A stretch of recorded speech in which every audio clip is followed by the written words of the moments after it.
मधल्या काळामध्ये जी काही युद्धजनित परिस्थिती निर्माण झालेली होती त्यामुळे जहाज सुरक्षित ठेवणं, जहाजाला सुरक्षितपणे जहाजामध्ये असणारं तेल हे भारतामध्ये जे काही निर्यात आयात केलेलं गेलेलं आहे ते सुरक्षितपणे इथपर्यंत पोहोचवणं हे एक मोठं आव्हान या ठिकाणी होतं.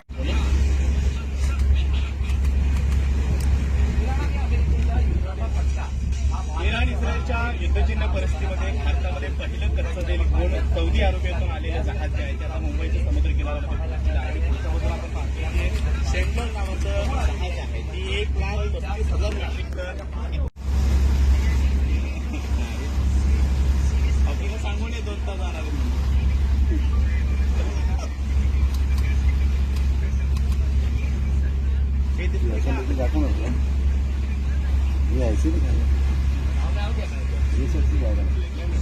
ठिकाणी पोहोचलेला आहे. आपण पाहू शकतो या ठिकाणी रिफायनरी जाणार आहे. महत्वाचं हे जहाज होतं हे 13 प्रवास करून हे मुंबईत दाखल झालेलं आहे. म्हणजे जी गॅस टंचाई होती किंवा तेलाची टंचाई जाणवणार होती त्यामुळे जी टंचाई महत्वाचं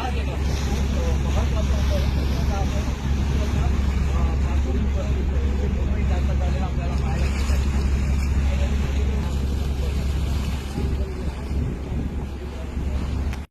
मधल्या काळामध्ये जी काही युद्धजनित परिस्थिती निर्माण झालेली होती त्यामुळे जहाज सुरक्षित ठेवणं, जहाजाला सुरक्षितपणे जहाजामध्ये असणारं तेल हे भारतामध्ये जे काही निर्यात आयात केलेलं गेलेलं आहे ते सुरक्षितपणे इथपर्यंत पोहोचवणं हे एक मोठं आव्हान या ठिकाणी होतं.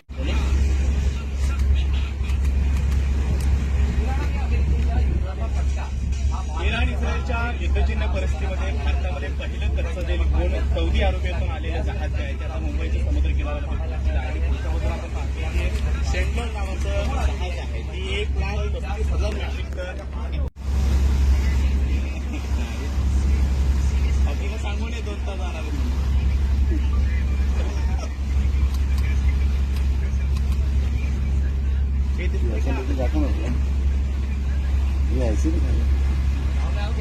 ये सब चीज आ रहा है।